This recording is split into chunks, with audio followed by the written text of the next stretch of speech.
Hello, my name is Sandra DeBose, and on behalf of the Duke Energy Center for the Performing Arts and the African American Cultural Festival, we welcome you to this very special Black History Month program.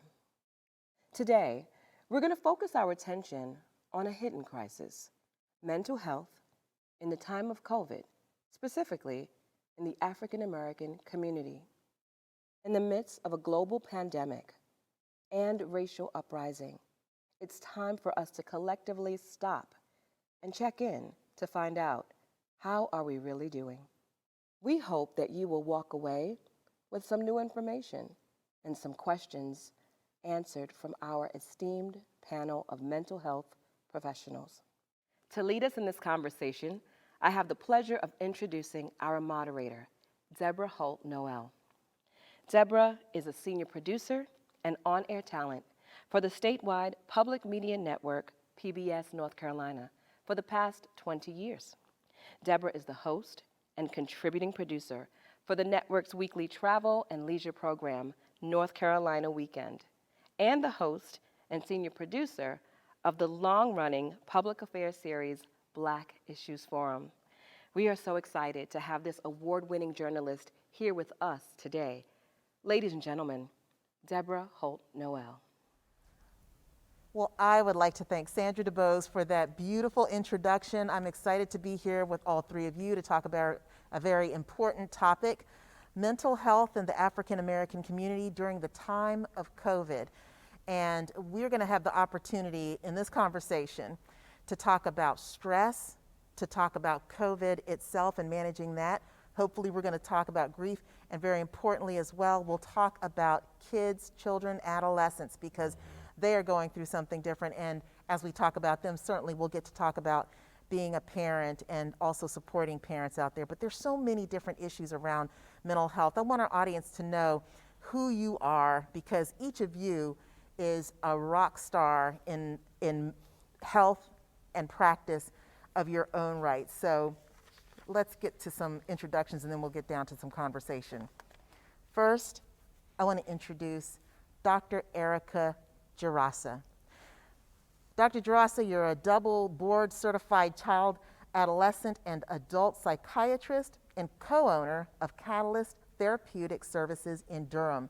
From anxiety disorders to body image, psychopharmacology, faith, and mental health, your experience in treating mental health meets a diverse range of populations. And I'll just recognize right now that yes, we're talking about COVID, and I thank each of you for coming here in person and not doing this by Zoom. I think we're all Zoomed out, you know, Zumba, Zoom.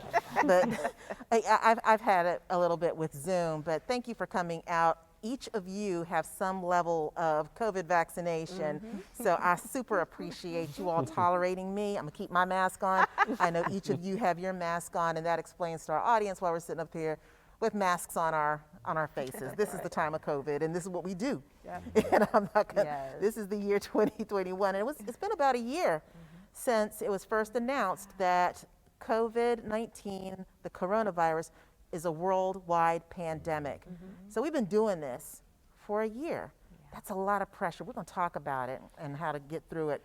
But we also have with us Jason Phillips. So excited, a psychotherapist, life coach, college professor, and founder and CEO of Peace and Prosperity Coaching. I like that title. Thank you. Over 10 years of experience in the mental health and coaching profession, and considered an expert in evidence-based treatment and strategic goal setting to foster success. I know a lot of people are going to appreciate that.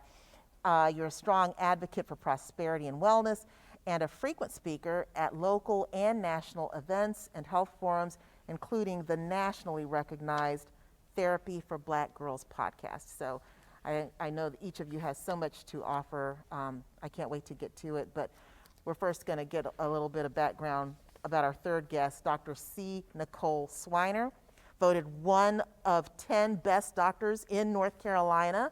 Fantastic. She's a family physician, 6-time best-selling author, blogger, speaker, wife, and mother in Durham, and has the nerve to be called affectionately, the Superwoman Complex expert. How do you know? So, has written 2 best-selling books on the topic, which has now evolved into the hashtag No Superwoman lifestyle brand with merchandise and events. Additionally, with her company, Schweiner Publishing Company, you're paying it forward and helping others out by helping other writers to become best-selling authors and entrepreneurs from start to finish. And you're the co-owner of Durham Family Medicine. So, welcome to all 3 of you. Thank you once again for taking the time. Let's get into it.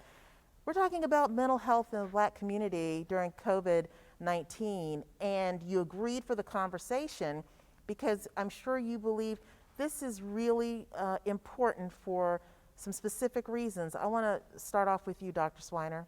Why are you here? Yeah, I mean, not only have been treating patients and trying my best to protect as many people as possible during this pandemic, but I have also been going through this pandemic as a mom, as a wife, as a patient myself, and realize how important this pandemic has been to everyone's lives in different ways. I also realize that a mental health crisis will be the next pandemic because we're, having a lot of effects from this thing kind of becoming other things now in patients' lives. So we need to focus on that now and try to stay ahead of it. And so hopefully I can lend some personal stories and expertise to that. Absolutely. And I want to go to you next, Jason. Why are you here? So, same, with us being in this state of pandemic, personally, I've had 2 friends who were hospitalized last year because of the pandemic. So that was scary, shocking, all of the above. And then on the professional side, a lot of the patients that I work with, they were impacted. Folks in New York, when they were hit so hard. I'm from Detroit, as you know, Michigan was hit really hard too. And anxiety just went up, right? So the things that we were normally doing to manage our anxiety, to manage our depression, everything came to a halt. Right. Things like taking a walk, things like going out with friends. Right. You don't have those outlets to deal with the stress of dealing with COVID. Right. And even wearing the mask, for some of us, it's anxiety producing. We're going to talk about wearing that mask and what difference that just might make for African Americans in terms of stress. Sure. But first, Dr. Dzirasa, share with us, why you're here, and also, as we mentioned at the top, all 3 of you have had an opportunity to get some level of the vaccine. So, as you're sharing why you're here, could you talk a little bit about this buzzword, vaccine hesitation, and why so many African Americans are stressed out about it, even though we know about Tuskegee and so forth. And in my view, it's like, how long are we going to talk about Tuskegee? In the midst of this COVID virus, we've got a solution out here, and there's anxiety Absolutely. around taking it, though. Absolutely. Well, first, I'm just so honored to be here today to start this conversation because it's so necessary. And I really do think that people of color, particularly black people, we experience health disparities in so many different ways, and especially in mental health. So even pre-COVID, we are much less likely to seek out psychiatric and therapy services for mental health, I think because of stigma. And we are being impacted by COVID, by the racial tensions, everything politically that's going on. We have been impacted in so many ways, and I think it's important for us to really highlight the importance of taking care of ourselves, understanding mental health, understanding that there are resources available and that we don't have to be ashamed about it. In terms of the vaccine, so yes, we all have had at least one step in our vaccine process. I actually just got my 2nd vaccine yesterday. I have to say I'm feeling okay, but I'm feeling a little tired. I don't have my typical energy. When you had the opportunity, were you just ready to go? I was ready. First of all, I was so excited because I was excited to get Moderna because there's a black doctor who actually helped to discover this vaccine. She's from down here, Dr. Kizmikia, or Kizzy, as they like to call her. So it's really awesome to know that a Black woman contributed to the development of a vaccine. Yes. But I think when I talk to a lot of folks about their hesitancy about getting the vaccine, you're right. We have a historical relationship, right, with medicine here in the United States. We also are seeing every day the disparities, right, and how they're impacting our people. So the fact that you have really close friends, right, who are impacted by this. We all know a cousin or aunt or uncle, a grandparent, you know, someone close to us who's been impacted by COVID in a major way. And we're seeing that we're not being treated in the same ways, and that we're dying at higher rates of COVID than our white counterparts. Yeah. So I think there's a mistrust of the system, but there's also a mistrust of, you know, because we see the disparities in real life. We see it happening day to day. It's not only historical, it's today, it's current. So I think there's that mistrust there. And also, a lot of people will say, you know, we just found out about this coronavirus. This is all very new. How can we develop a vaccine so quickly? And a lot of people don't necessarily trust that process. Right. But I think, you know, it's really important that we have the conversation again so we can inform people that Dr. Kizzmekia was actually working on this far before COVID-19 ever broke out. That's right. There are a family of coronaviruses.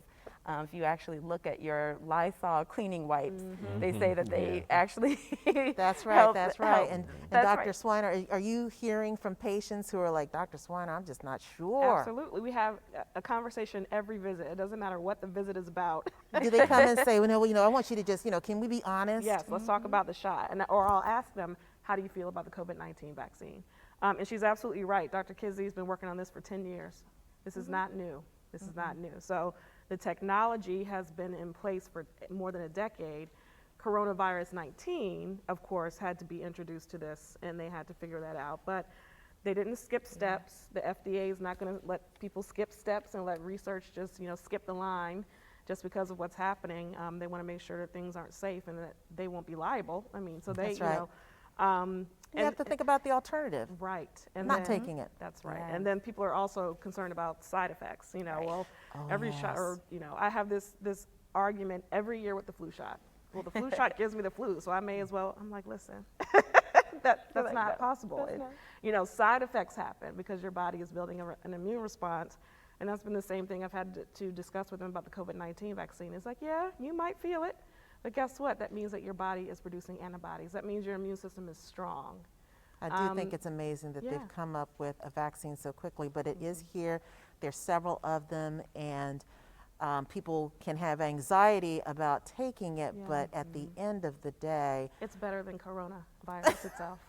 Oh, and I don't mean to laugh, Amen. but I'll you take it know, over Yes. coronavirus. Yeah, and as I mentioned, you know, all three of you have had a level, but let's talk about just the stress that is created and has been created from not only watching people on television treated a certain way, watching specifically people who look like you, African Americans, Jason, get treated a certain way.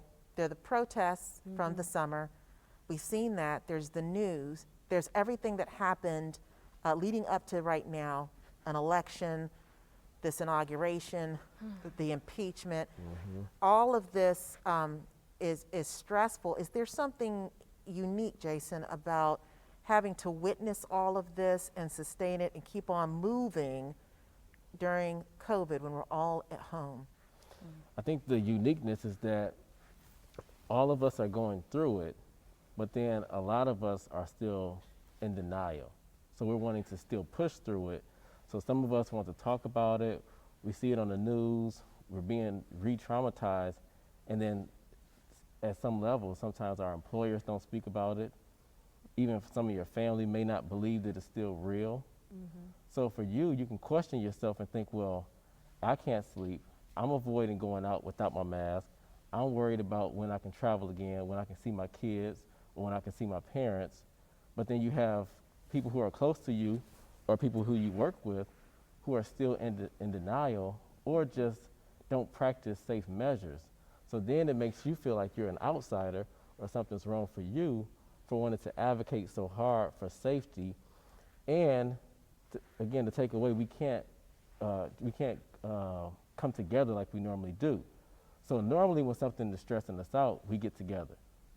We go to somebody's house, we go out of the house, but we do something so that we can all be in unison. With this, I mean, you can see right now we're spaced out. We're still here, but we're spaced out. And that's how people feel on the inside too. And can you talk about the anxiety that might be induced from this mask wearing? It's to protect us, but Well, I as see we somebody know, come around and they have a mask on, and I've had people who I work with, patients say, if I have to wear a mask, I'm not going. And it's not just because they don't want to wear the mask. It's because when somebody's experiencing anxiety, they feel like they're having a panic attack, their chest gets tight, and their breathing becomes shallow. So if that's a symptom of anxiety regardless of COVID, you put on a mask, and some of us double mask, now you really feel like you're in a panic. So, right, so you feel like claustrophobic, Yeah. and you're like, you know what, I'll just stay home. That's the alternative, but that's not a good alternative. in a moment I want to talk about kids wearing masks, but not just yet. We'll talk about that when we talk about children and dealing. But right now we're talking about all these different levels of anxiety, stress, things that impact mental health. And Dr. Swiner, I love your 6 degrees of separation stress test, where you identify something stressful in your life, and it's only 6 steps away from a negative health event. Can you talk a little bit about how that works, and then throw COVID in the mix? Yeah, so 6 degrees or less. So, you know, almost, again, pre-COVID, stress has definitely always been an identifying factor as to, like, what can lead to some horrible medical issue.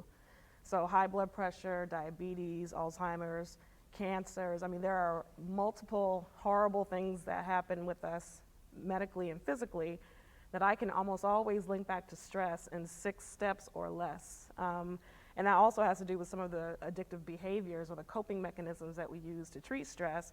Those also can lead to horrible medical effects. So just imagine adding COVID to it, whether or not you were infected with COVID, because now COVID is definitely a risk factor for many long-lasting, what we call long haulers syndrome now, or post-COVID acute syndrome.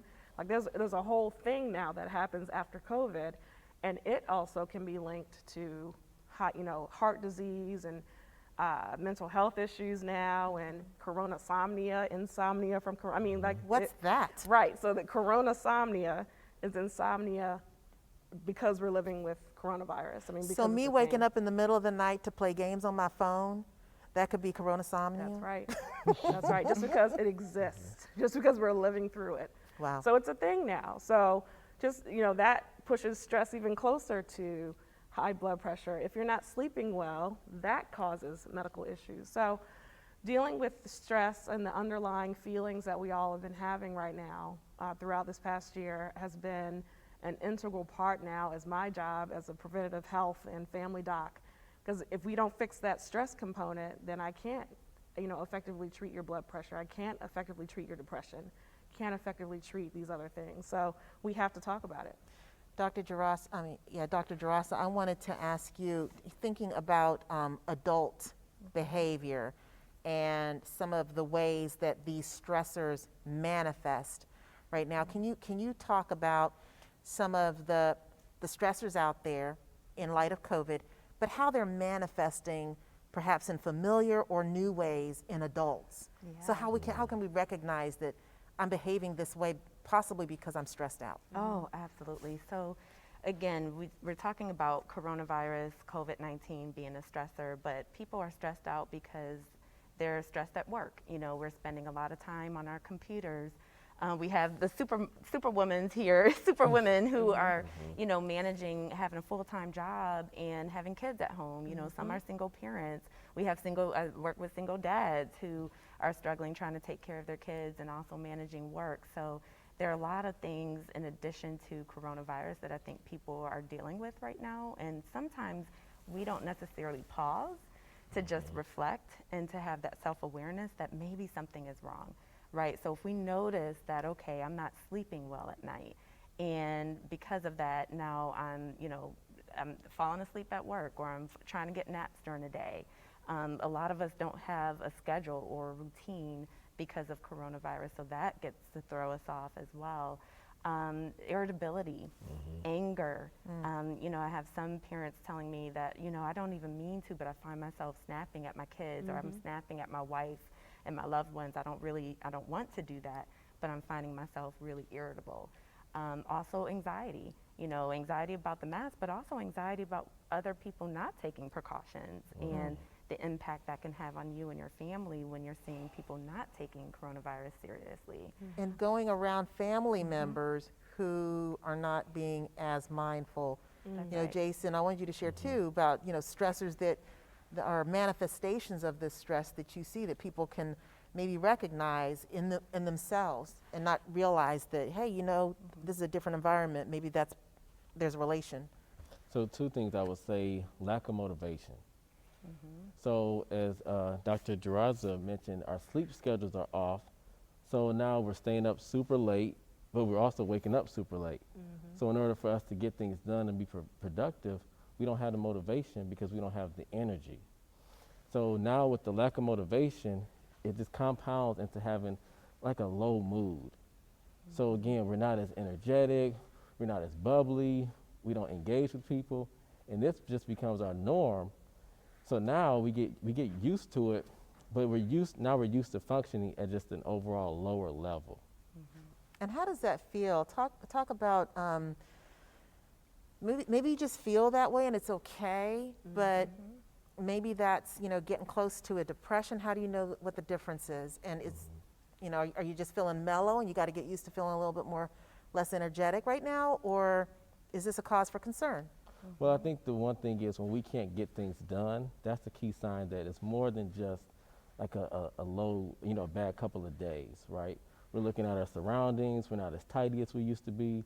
We're not engaging with people like we used to be. I'm just saying, that's what we start to notice.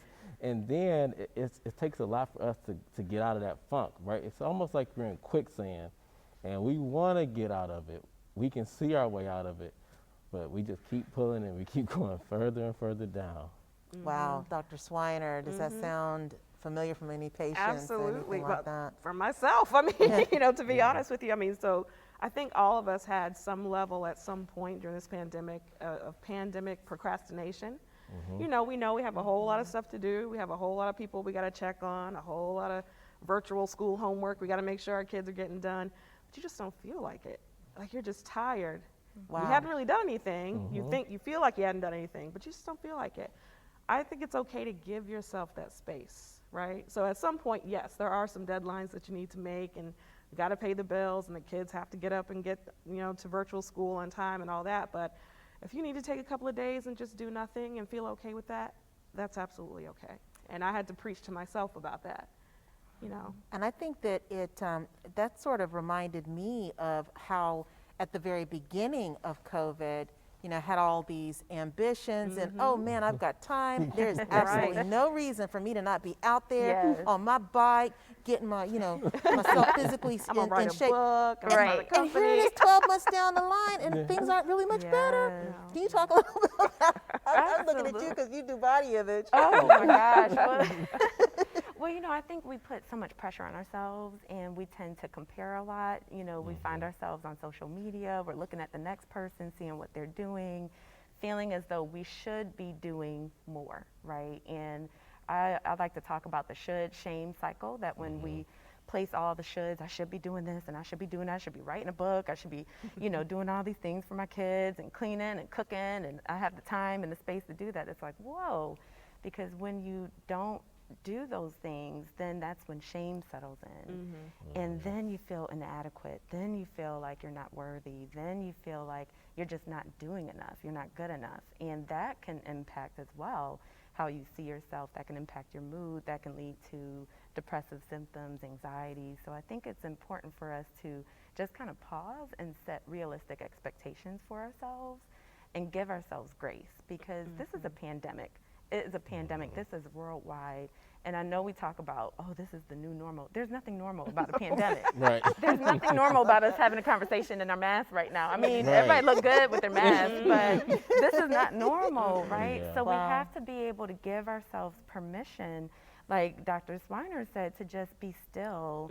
And it's okay if we're not producing at the level that we're used to. Sometimes we need to just give ourselves a little bit of compassion and grace to say, you know what, I'm just trying to take it one day at a time. Wow. I don't have to force myself to do things that are just not, just going to cause so many more problems, right? Yeah, Jason, talk about some tools, some strategies for actually doing that. Because so often it's like, well, here, you have to engage in self-care.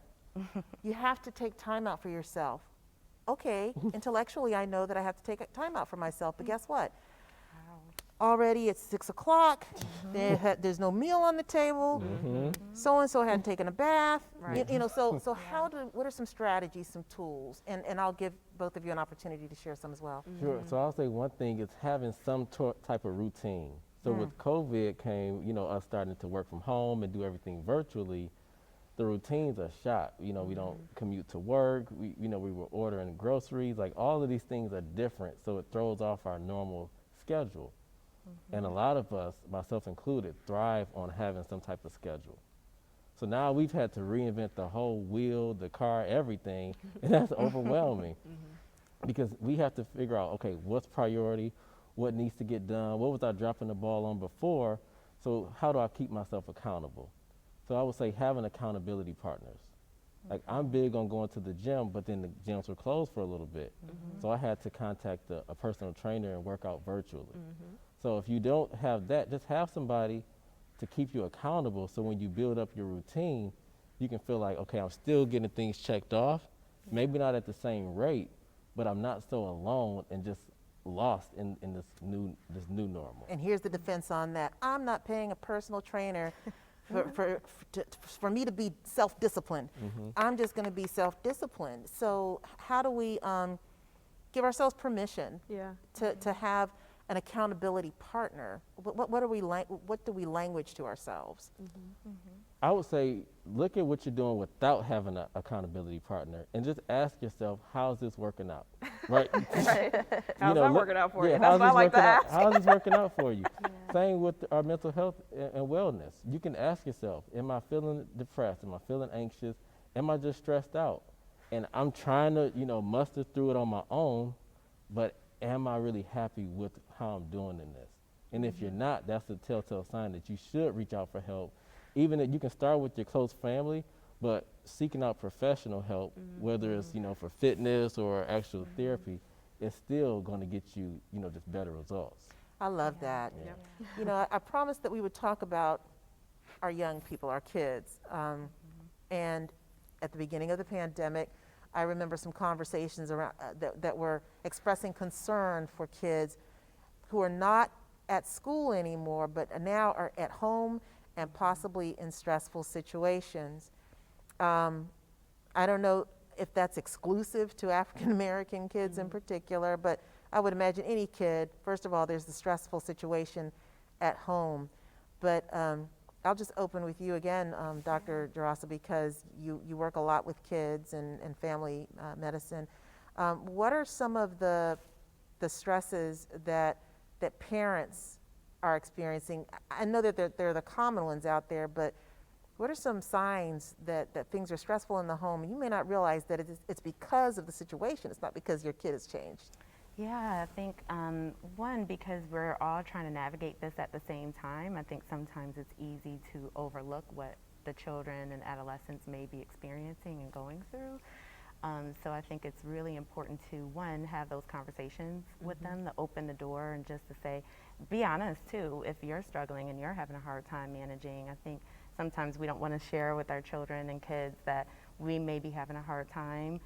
But sometimes that shows your kids that you're human and that it's okay for them to also talk about when they're having difficulties. But some of the things that I've seen are when kids isolate. And of course, we talk about social distancing with COVID. They're not going to school, so they're missing out on this really important developmental stage of being able to connect with other children and other adults or teachers and navigating those spaces where they're finding themselves spending a lot more time alone at home, whether they're doing their schoolwork or doing homework or whatever that may be. And parents will say, well, they just spend all their time in their room. They're doing, I'm doing my work in my room, they're doing their work in their room. Well, if we isolate even within the home, we can easily miss some really crucial signs that they may be struggling. Are they falling behind in their schoolwork? Are they, not necessarily engaging with their friends in meaningful ways? So are they isolating from their friends in addition to the family member? What are they doing in that time alone in their room? Are they sleeping a lot? Are they engaging in other maybe self-harm behaviors? So I think it's important to really make sure that we're having them spend time outside of that room and notice any kind of shifts in behaviors like that. Irritability is another one.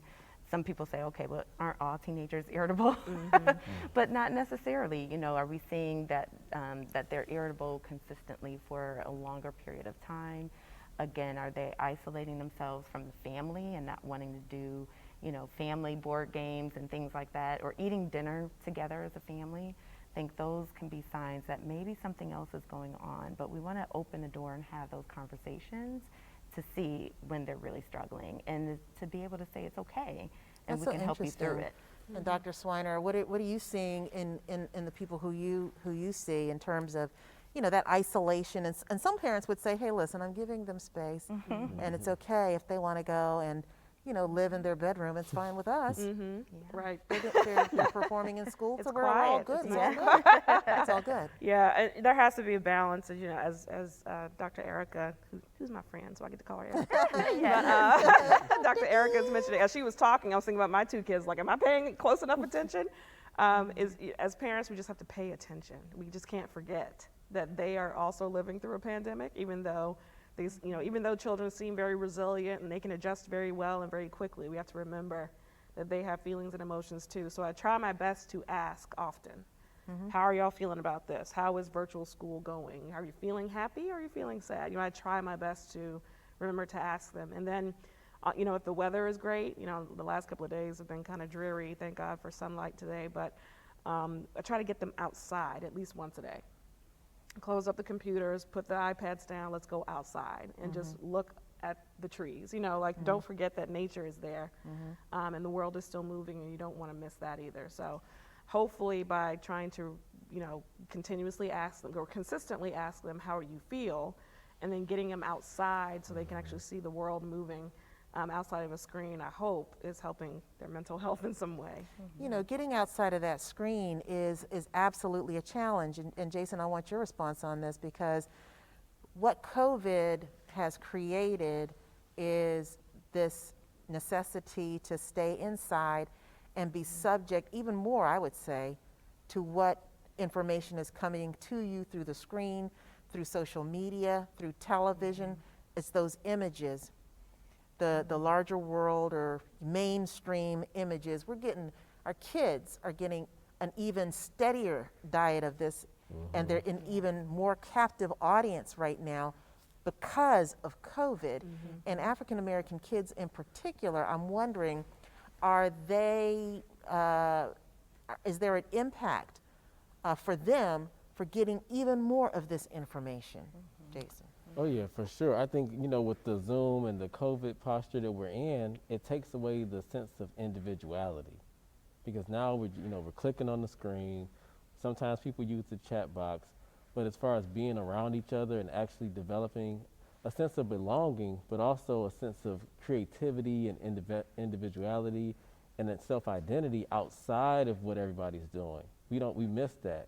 And if you think back to our own teenage years, those are some really precious years for so many reasons. We learn what we like, we learn what we don't like, we learn how to be confident, we learn how to speak up for ourselves, we learn how to fail, we learn how to accept failure. And all of these things are being taken away from them, especially being outside of the classroom. I just connected with the high school friend yesterday. We hadn't spoke for like 20 years. And it was just such a great conversation. And she said, well, how do we lose touch? But now our kids today, they're losing touch without even trying.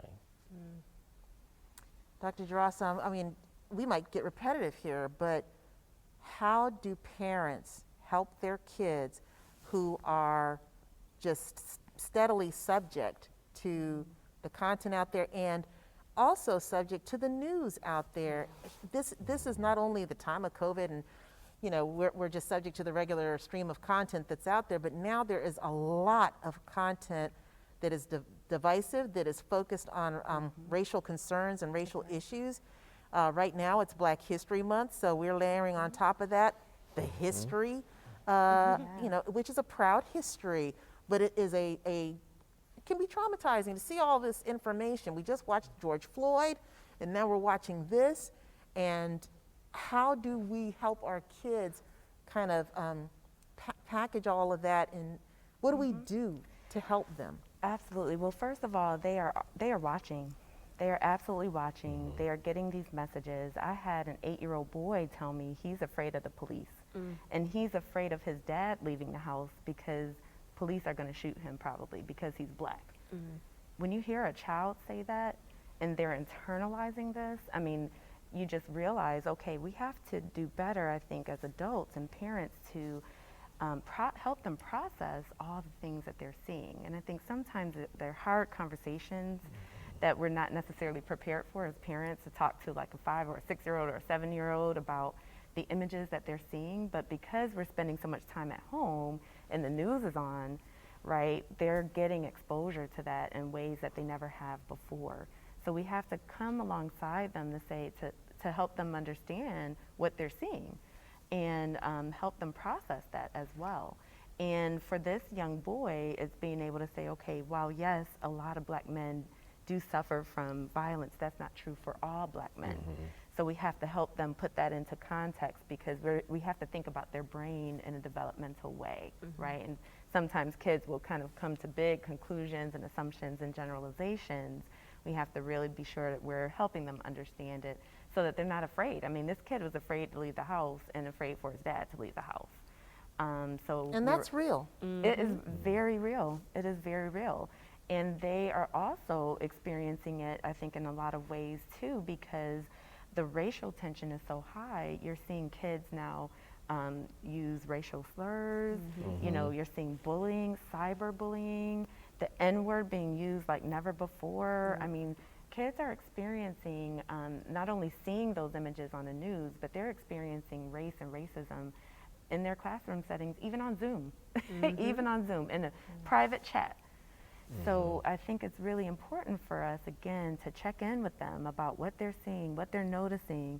What do your friends say about these things? What do you think about these things? I had a teenage girl who's afraid someone's going to break into her house and kill her like they did Breonna Taylor.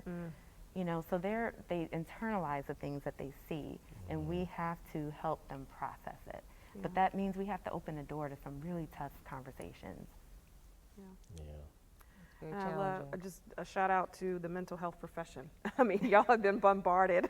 And during all this of this time. Thank God for manifests, I y'all. would say. Now, for young people, we know how it kind of shows up for adults, hypertension, possibly depression. But how does emotional stress show up in adolescents and kids? How do we recognize some things, Jason? Just distancing themselves. So again, going back to that creativity part, feeling like they don't belong, starting to compare themselves and feeling like, hey, I can't be who I wanted to be this year or what I wanted to do this year. All these things are being taken away. If you think about with the COVID, now sports have been, they're starting to come back around now. But sports was a big thing for a lot of us, whether you were on the field, whether you were cheerleading, whether you were a fan. Like, this was a huge way for us to just feel like we can come around to each other and actually have some fun. So that's one way now that kids can still, even if you can't be out there on the field, still hone in on your skills so that when it is time, you won't feel like you've just kind of digressed so far where you can't get back to where you used to be. Kids really need that for their confidence. There's something that we chatted about before we started this conversation, and that was the impact of pets. It's not a black issue, or maybe it is, I don't know. But I mean, some people I know have gone and gotten a pet during during this period, and you know, what do you think about that? Oh, well, I wholeheartedly believe in pet therapy. So it's funny because I had a phobia of dogs growing up. And it actually wasn't until I started working in a psychiatric hospital where there was a therapeutic dog. And I got to see for myself how impactful this therapeutic dog was for these kids, you know, who would sometimes be away from their families for months at a time because of their psychiatric condition. So being able to help them with relieving stress and with anxiety, managing anxiety, you know, to be able to see kids like in full-blown panic attacks, and then me trying to get this dog that I'm scared of, bringing them over, and then getting them to actually calm down.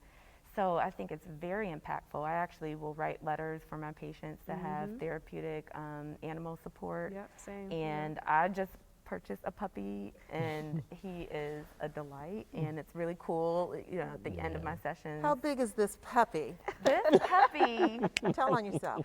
this puppy is about 7 pounds. Oh, he's a baby. You can put him in your purse. You can put him in a purse, and I have tried, but he tries to hop out.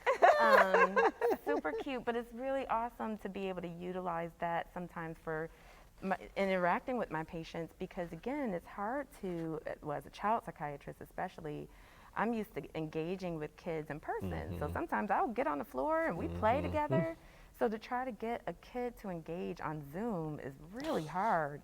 So sometimes it's really cool to have my little puppy Theo, and I can say, okay, I got the puppy today, and they're like, oh, and they want to see him and they want to talk about him, and now we're creating this therapeutic bond where they're letting their guard down, and now I can open the door to better understand what's happening for them emotionally. So it's been a really awesome tool for me. I think people have, sometimes people can have guilt about like making decisions for the wrong reasons, perhaps, you know, so, well, I'm not going to get a pet because it's not the right reason to get this pet, but it's okay to get the pet right now. Fine. Jason, you have one, Yeah, I right? have a pet too. I have a mini golden doodle. He's a little bigger, he's like 28 pounds, but I love those.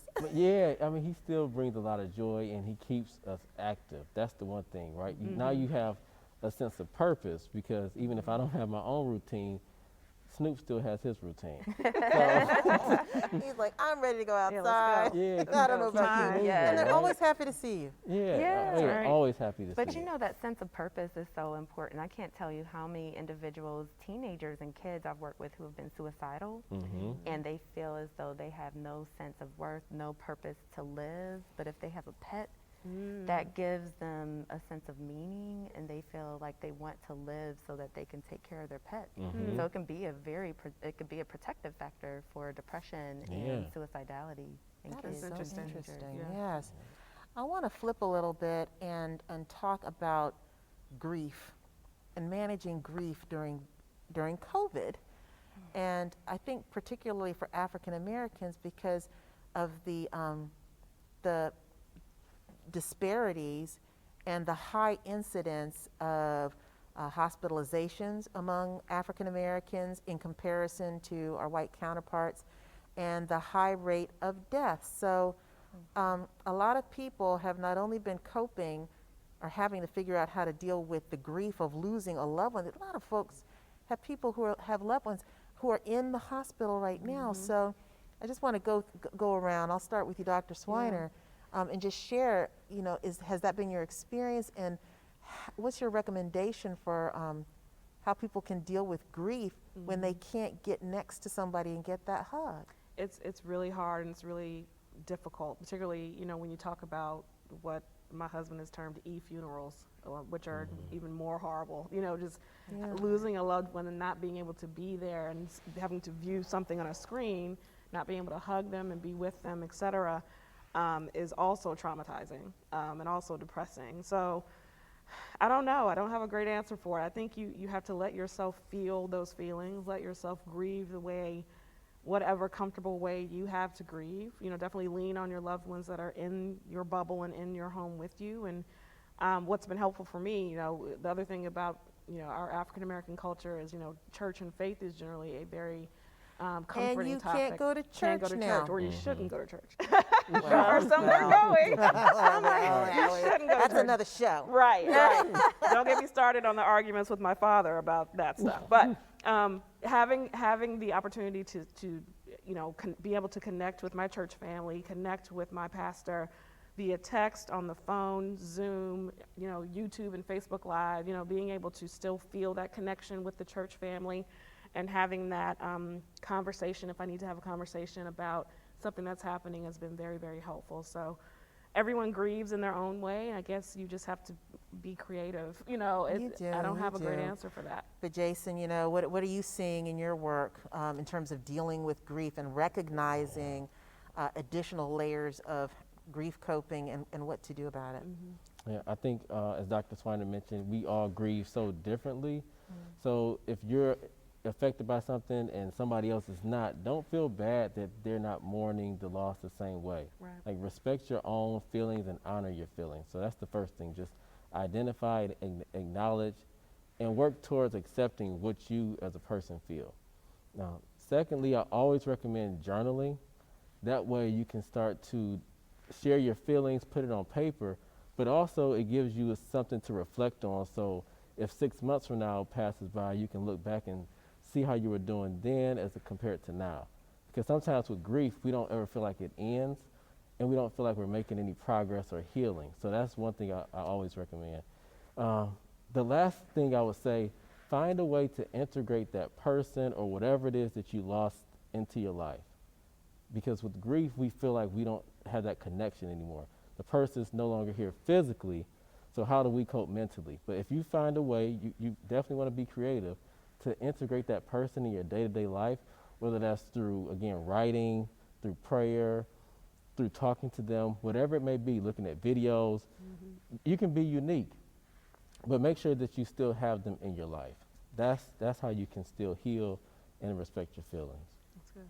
How can you support, Dr. Dzirasa, how can you support people who are coping with grief? They're texting information about loved ones and hospitals, and you want to be supportive. What's helpful, what's not helpful? I think, first of all, we grieve in so many different ways, but I think grieving doesn't only include the loss of a loved one. And I think that's important too, that we grieve experiences we've missed out on.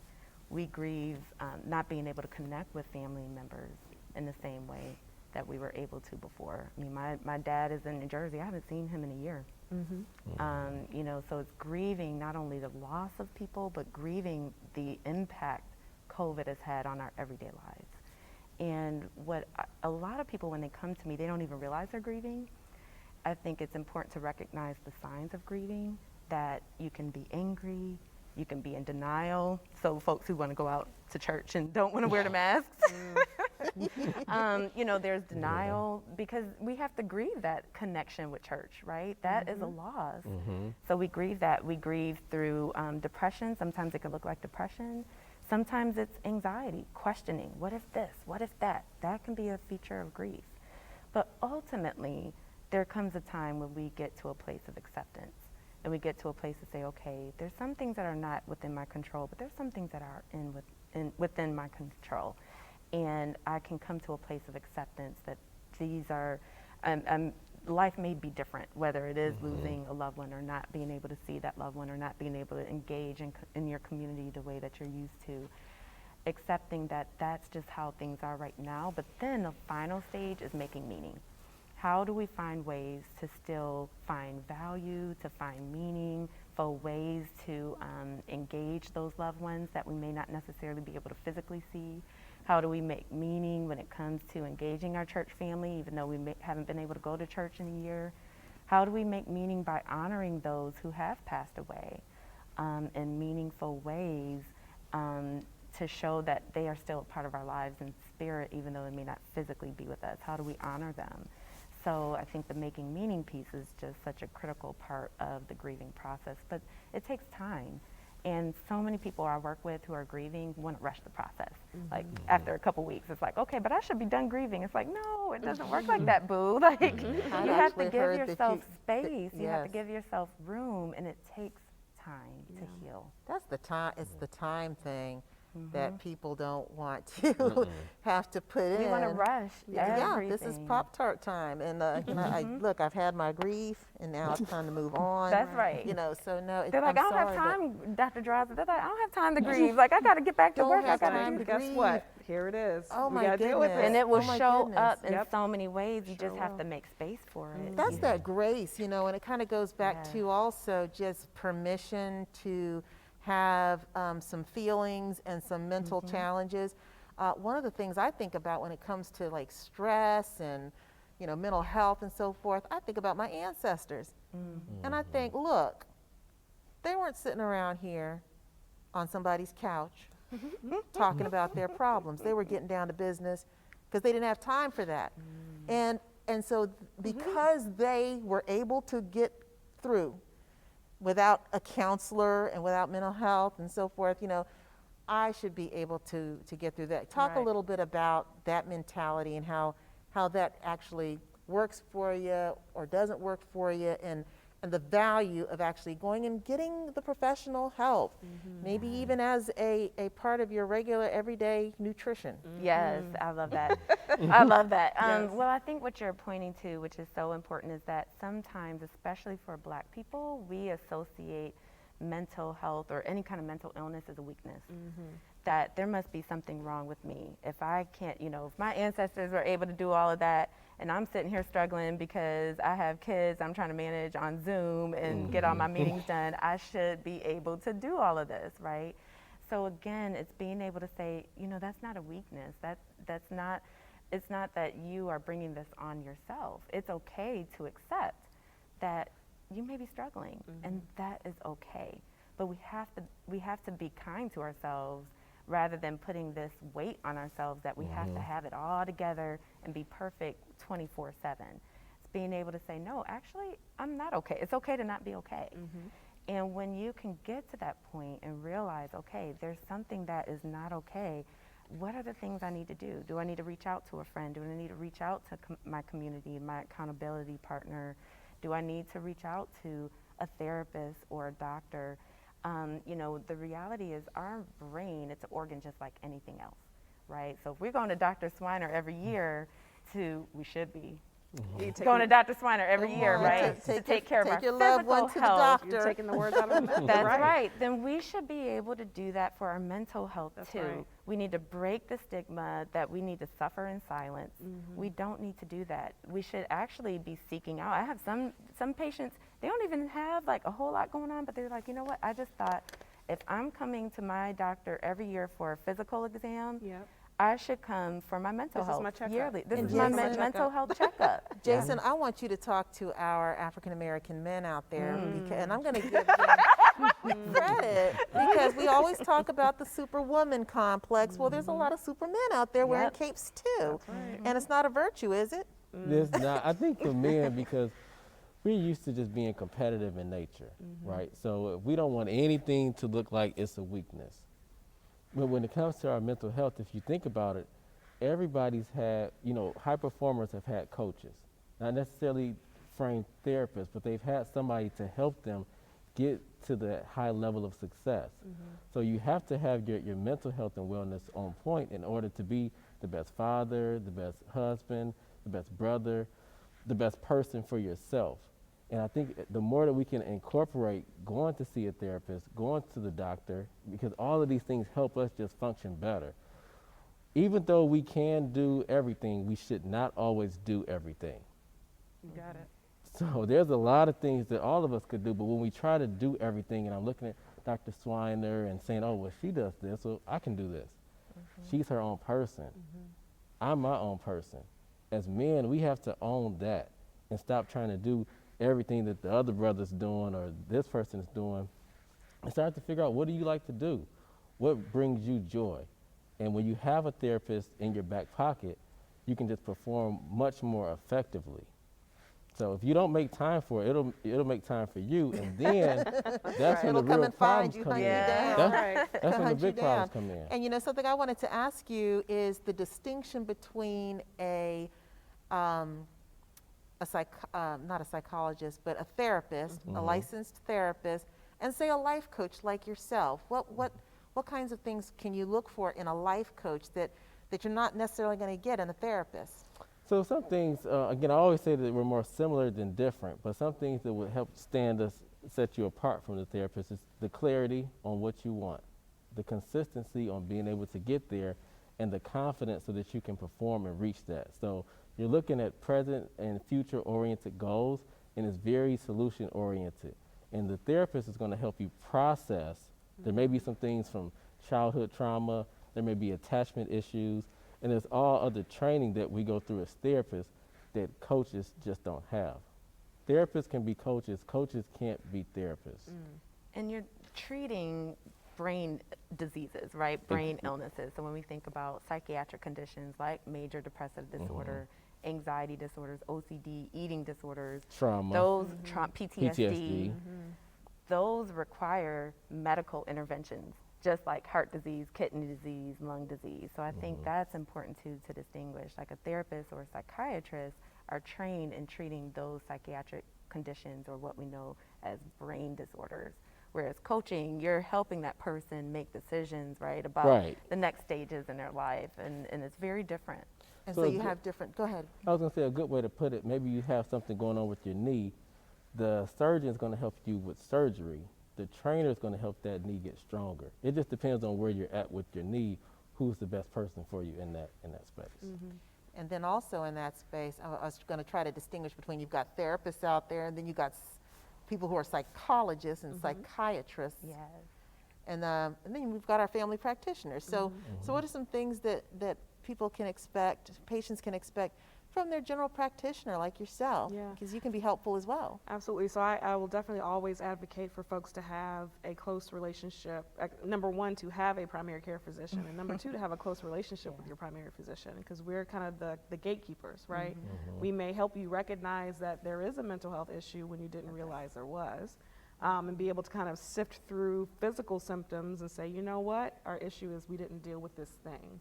So now we need to go and spend some really intimate time with another professional to deal with this thing that you buried and is now affecting you years later. So, and you know, hopefully you feel comfortable enough going to your primary care physician and saying, I just don't feel right. Like I need help, or can you refer me? Do you know of someone? And that's when we say, you know what, I think you need to spend hours on their couches. So I'm going to send you their names. You need a little help.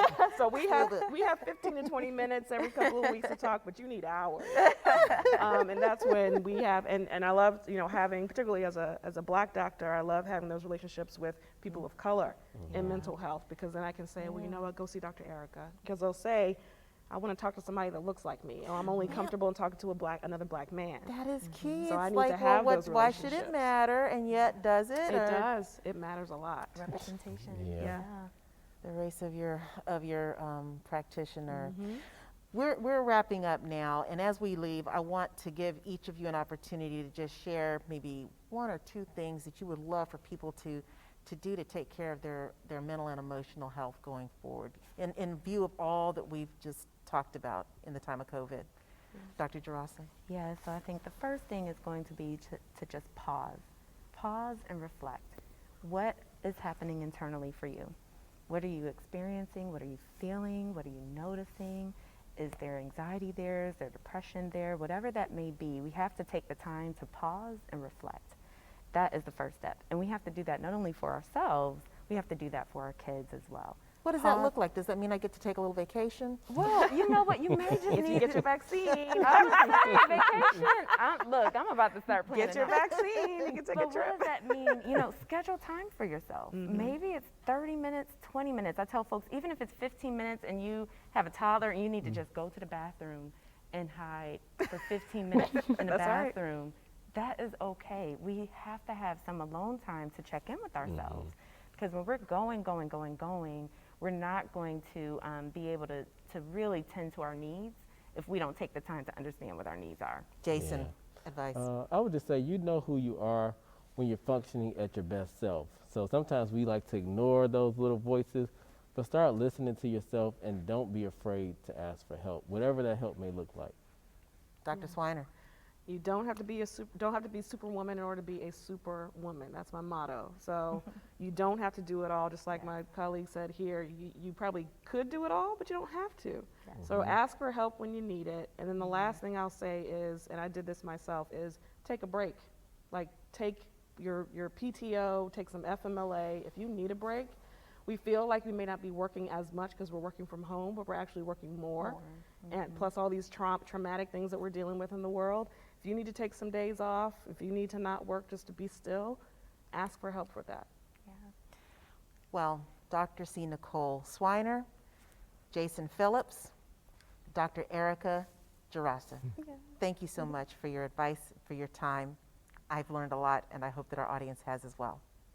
Thank you. Thank you. Thank you.